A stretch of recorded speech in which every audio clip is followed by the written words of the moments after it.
नमस्कार प्यारे बच्चों, आप सभी 11th क्लास के छात्र छात्राएं ध्यान दें कि हम जो पाठ पढ़ रहे थे हमारा कल आपको वीडियो भेजा था। एक कृष्णा सोबती का कवि परिचय, आपको कवित्री परिचय भेजा गया था। तो उसी श्रृंखला में देखिए हमारे पास है सनबिया नसीरुद्दीन। तो ये एक व्यक्ति विशेष का नाम है और ये व्यक्ति विशेष का नाम ही पाठ का नाम क्यों रखा गया है आपको बता दूं कि ये जो कृष्णा सोबती हैं जो बहुत ही प्रसिद्ध कवित्री रही हैं। तो देखिए इनका जो है ये एक पत्रकार के साथ जाकर के और एक मियां नसीरुद्दीन नाम का व्यक्ति है जिसका अपन इस पाठशाला में डिस्कस करेंगे कि कहाँ रहता है, क्या काम करता है, क्यों प्रसिद्ध है। जैसे कोई सेलिब्रिटी होता है, कोई स्पेशलिस्ट होता है, उसका इंटरव्यू छपता है, वो सेम इंटरव्यू यहाँ पर हम बात करने जा रहे हैं। ठीक है, तो जैसे आर्टिकल छपते हैं, इंटरव्यू छपते हैं अखबारों में, वही बात यहाँ पर है। तो उसे शब्द चित्र कहा जाता है, यानी कि एक व्यक्ति प्रश्न पूछता रहता है, सामने जो सेलिब्रिटी, नेता, अभिनेता या स्पेशलिस्ट जो होता है वो अपने जो एक्सपीरियंस अनुभव शेयर करता है उनको जो साथ में लिखा जाता है, तो उस लिखी हुई रचना क्या कहेंगे, शब्द चित्र कहेंगे।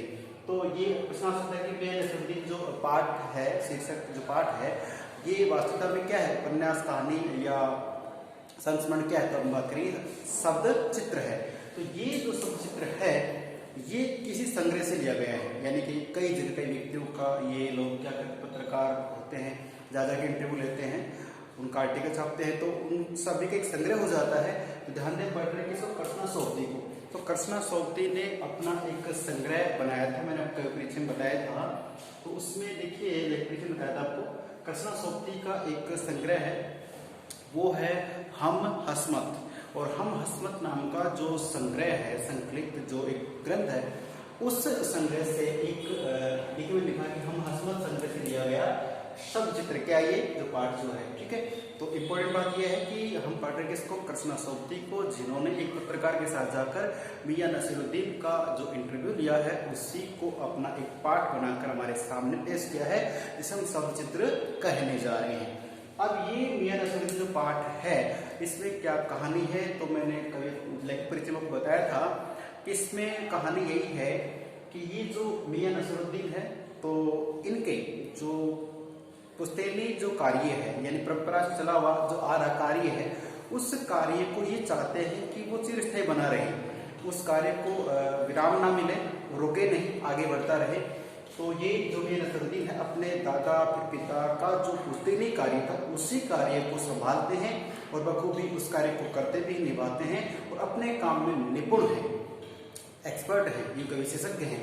तो उस कार्य की आसपास चर्चा होती है, तो वहां पे कृष्णा सोबती पत्रकार महोदय को लेकर पहुंचती है और वहां फिर कैसे एड्रेस मालूम करते हैं, कैसे उनसे वार्तालाप करते हैं, उसी चीजों को हम जानने के लिए फिलहाल आपके लिए तैयार है।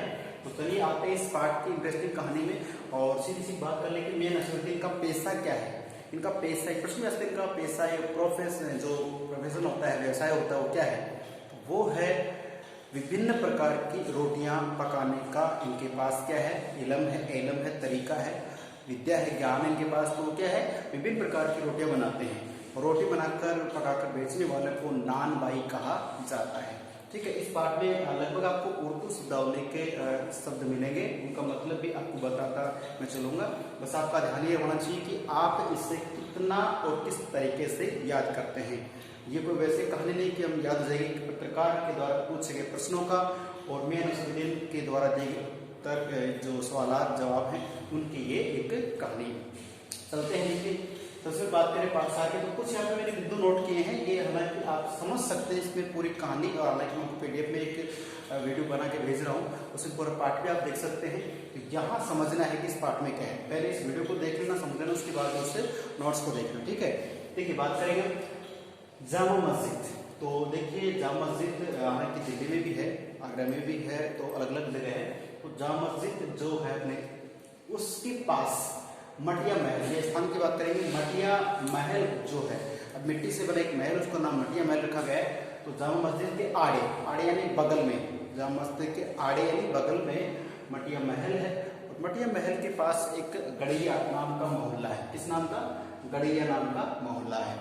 उस मोहल्ले में पहुंचने के लिए कृष्णा सोबती और जो पत्रकार हैं उनके साथ में वो लोगों से पूछते पूछते पहुंचते हैं और वहाँ पता चलता है कि जैसे जहाँ पे आगे खड़े हुए वहाँ पे किसी दुकान से एक अंधेरे से जगह में दुकान है और वहाँ पटापट की आवाज़ आ रही है। और पटापट भी कैसे उनको लगता है, पत्रकार को लगता है कि सिवैयाँ बनाने की तैयारी की जा रही है, जबकि वो कह रहा पे जो आटा होता है उसको सन्ना, आटा सन्ना मतलब आटा लगाना कहें, आटा गूंदना कहें, वो सारी बातें समझते हैं। तो उसकी आवाज़ आ रही है, वहाँ पे वो घूम रहे हैं, पूछ रहे हैं कि भाई यहाँ पे मियां नसरुद्दीन कहाँ मिलेंगे, ध्यान दें। उसके बाद आगे बढ़ते हैं। तो अब देखिए बात करें कि नान भाइयों के मसीहा, ये प्रश्न भी आएगा कि नान भाइयों के मसीहा क्यों कहा गया है। मसीहा वैसे भगवान को कहा जाता है, उर्दू भाषा के शब्द लेके कि अपने भगवान कहते हैं, कोई अल्लाह कहते हैं, मसीहा कहा जाता है। तो मसीहा भगवान को या विशिष्ट या विद्वान को माना जा रहा है। देखिए नान भाइयों के मसीहा, तो उस क्षेत्र में, उस मोहल्ले में, कौन से मोहल्ले में, गड़ैया मोहल्ला है, उस मोहल्ले में जो नान और भी हैं, जो काफ़ी हैं खानदानी लोग हैं जो ये पेशा करते हैं, रोटी बना के पका के बेचते हैं, तो उन सभी का जो मसीहा है, उनको सिखाने वाला है, उनका जो गुरु है वो कौन है, मियां नसीरुद्दीन है। तो नान भाइयों के मसीहा कौन, मियां नसीरुद्दीन। चलिए बात करें अब क्या करते हैं, देखिए क्यों मसीहा क्यों कहा जाता है, तो प्रश्न आएगा तो बता दें कि नान भाइयों के मसीहा मियां नसीरुद्दीन को 56 किस्म की रोटियां बनाने का एलम, एलम अपनी भाषा में बोल रहे हैं, इलम इसमें लिखा गया है, इलम अपन इलम ही बोल देते हैं, यानी विद्या ज्ञान कहें, निपुणता कहें या तरीका कहें, ठीक है। तो उन्हें 56 किस्म की या 56 प्रकार की रोटियां बनाने का तरीका मालूम है, किसको, मियां नसीरुद्दीन को। और यही वजह है कि बाकी जो शेष जो रह गए नान भाई वहां पर हैं, वो सब मियां नसीरुद्दीन को मसीहा कहते हैं। आगे मौसमों की मार, अब प्रश्न ये आ सकता है कि जो मियां नसीरुद्दीन है उनका एक रूप चित्रण कीजिए, ठीक है, उनका चरित्र चित्रण कीजिए। तो उनका जो वेशभूषा है उसका एक बड़ो शब्दों के माध्यम से, पाठ का नाम क्या, सब चित्र है, शब्दों से पता चलता है कैसे ऐसे होगा, ठीक है। अब देखिए तो उनका हम ये रोग परिचय पढ़ रहे हैं कि मौसमों की मार, मौसमों का मतलब देखिए कभी सर्दी होती, कभी गर्मी होती है, और जब बिजनेसमैन जो धंधा पानी जो होता है उनमें कभी वृद्धि, कभी नुकसान, कभी नफा फायदा होता है। तो उससे सब के देखो मौसमों की मार मतलब उस पर अच्छा प्रभाव पड़ता है, बुरा प्रभाव पड़ता है। तो मार से पका हुआ चेहरा, जो मियां नसीरुद्दीन है उनका चेहरा कैसा है कि उनपे विभिन्न प्रकार के, कभी बारिश आ गई, कभी भाई सर्दी ऋतु, कभी गर्मी ऋतु है, तो उनमें उनका जो व्यवसाय है वो कभी अच्छा चलता है, कभी कम ज़्यादा होता रहता है। तो मौसमों के विभिन्न प्रकार की जो उनके ऊपर समस्याएं आई हैं, उन समस्याओं से वो जूझे हैं और उन समस्याओं का सामना किया। तो समस्याओं का सामना करने के बाद जो स्थिति होती है, तो उससे पका हुआ चेहरा किनका, मियां नसीरुद्दीन का। और अब देखिए आंखों में क्या है, देखिए आंखों में काइया, काइया का मतलब है धूर्त या चालाक, धूर्त कह सकते हो, चालाक। हालांकि वो कोई प्रेम नहीं करते, धोखा नहीं करते, लेकिन क्या आपकी आंखों में क्या दिखता है, चालाक। यानी कि कुछ देखिए आप स्टूडेंट्स हैं, आप जानते हैं किसी बच्चे को देखते आप समझ सकते हैं ये पढ़ने वाला हो सकता है, ये एक्सपर्ट हो सकता है, ये टेक्निकल हो सकता है, ये एजुकेशनिस्ट हो सकता है। तो ये जो मियां नसीरुद्दीन है, इनकी आंखों को देख के लगता है कि उन्हें चालाकियां या वो धूर्त, यानी कि बहुत शीघ्र किसी बात को समझने वाले हैं। तो आंखों में काइयां हैं। और दूसरी बात क्या, चेहरे में क्या, भोलापन है उनके, भाई अपने प्रोफेशन पे ही पूर्णतः डिपेंडेंट है कि बस उसको ढंग से करके लोग सामपेश करते हैं और उसको आगे बढ़ाने का प्रयास करते हैं। तो बस अन्यतर जो दूसरे जो फ्रेब होते हैं, धोखाधड़ी होती है, उस चीज को वो नहीं जानते हैं। तो क्या चेहरे में भोलापन है। फिर आगे पेशानी, ये माथा या ललाट होता है, तो उनका जो चेहरा है, ललाट है, वो ललाट भी कुछ मतलब क्या कहता है, देखिए पेशानी है मजे हुए कारीगर के तेवर। देखिए चेहरे के भाव आप समझते हैं, पढ़ते भी हैं। तो जो हमारा ये चेहरा जो ललाट होता है, यहाँ बात करें ललाट की, तो ये क्या है कि अगर आपका चेहरा खुश, मतलब आप खुश है, मन में अंदर से खुश है, तो पूरा चेहरा खिला हुआ रहता है। लेकिन कई बार देखते मम्मी पापा या कोई भैया दीदी जो भी हमने कोई गलती कर दी है और उनका चेहरा देखना, तो यहाँ पे कई बार 3 रेखाएं सी बन जाती हैं, है ना, और आक्रामक चेहरे में थोड़ा खिंचाव आ जाता है। तो पेशानी यानी कि जो माथा है, ललाट है, वो मजे में कारीगर के तेवर दिखा रहा था, मजे हुए कारीगर के तेवर। मजे हुए का मतलब है जो बहुत अनुभवी होता है। अपन की कई बार क्रिकेट या गेम्स की बात करते हैं कि मजा हुआ खिलाड़ी है, ये मजा हुआ प्लेयर है, ये मजा हुआ पहलवान है। तो मजे का मतलब कि बहुत अधिक उन्होंने मैचेस खेले हैं, बहुत अधिक उन्होंने कार्य का अनुभव प्राप्त किया है। तो बात कर रहे हैं कि उनकी आंखों में काइयां और जेरे भोलापन है, और पेशारी जो माथा है जलालाट, उसमें क्या है कि मंजे हुए कारीगर के तेवर यानी उनके भाव दिखाई दे रहे हैं। ठीक है, आगे अब ये तो हो गई है किसकी बात, मियां नसरुद्दीन की बात हो गई है, और ये सब बातें उनकी विशेषताएं बताई गई हैं। अब जो मियां नसरुद्दीन के पास कौन एक अखबार नवीस कहे, यानी जो अखबार या पत्रकार, खबर नवीस अखबार नवीस ये पत्रकार जो होता है, तो वो व्यक्ति पहुंचते हैं, और पहुंचने के बाद उनसे कुछ प्रश्न पूछते हैं कि हम आपसे कुछ, अगर आप बुरा लगे तो कुछ प्रश्न पूछना चाहते हैं। तो वो अपने चारपाई पे बैठे हुए हैं और बीड़ी का कस लगा रहे हैं, और पूछते पूछते वहां तक उनके पास पहुंचे और जाके पूछा कि इस तरह से हम आए और आपसे कुछ प्रश्न पूछना चाहते हैं। तो मियां नसरुद्दीन ने उनसे एक प्रश्न पूछा कि क्या आप अखबार नवीस हैं, अर्थात क्या आप पत्रकार हैं? तो उन्होंने शक पकाते हुए आंसर हाँ और ना दोनों में देके उन्हें संतोष उत्तर दे दिया। लेकिन अब मियां नसरुद्दीन जो हो क्या कहते हैं कि देखिए भैया, हमें तो अखबार बनाने वाले यानी अखबार छापने वाले, बनाने वाले और अखबार पढ़ने वाले दोनों ही क्या लगते हैं, निठल्ले लगते हैं। एक बहुत सी पंक्ति है कि मियां नसरुद्दीन ने ये बताया है कि अखबार बनाने वाले और अखबार पढ़ने वाले दोनों उनकी नजर में क्या है, निठल्ले। निठल्ले का मतलब है कि वो कोई काम धाम नहीं कर रहे होते हैं, बैठ के बस अखबार पढ़ रहे होते हैं। किसने घटनाओं को वहां पे संकलित किया, छापा, और एक दूसरे ग्रुप वाले उसको सिर्फ पढ़ रहे हैं।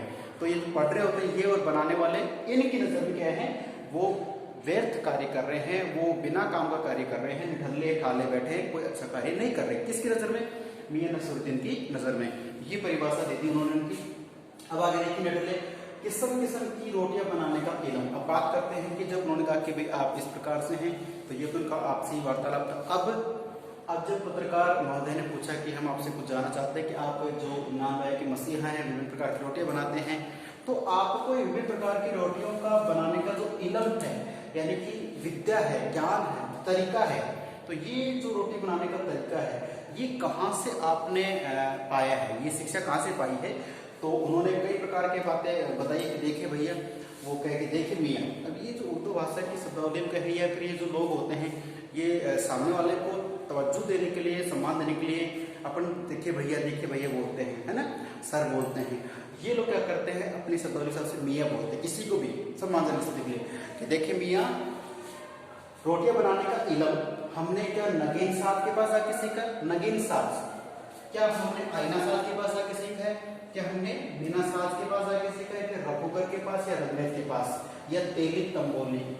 तो यहाँ तक तो ये है कि ये एक व्यंग्य कर रहे हैं कि देखिए पत्रकार महोदय, नान भाई साहब कह रहे कि मैंने ये जो रोटियां पकाने बनाने का तरीका है, इल्म है, जो ज्ञान है, ये कहीं अन्यत्र जाकर नहीं सीखा है। उनमें किस किस की बात इन्होंने कह दी है? नगीना साज। नगीना साज होता है कि जो अंगूठी या सोने चांदी की जो होते हैं गहना वगैरह होता है, आभूषण होते हैं, उनमें नगीना जड़ने काम होता है, जो सुनार का इस तरह से नगीना साज, तो वो भी रोटी बनाने काम नहीं सिखा सकता। दूसरा है आईना साज, जो कांच का या आईने बनाने का कार्य करता है, वो भी नहीं सिखा सकता। फिर एक अच्छी लाइन आई है मीना साज। मीना साज का मतलब होता है मीनाकारी, और आप जानते हैं जयपुर की मीनाकारी तो विश्व प्रसिद्ध है।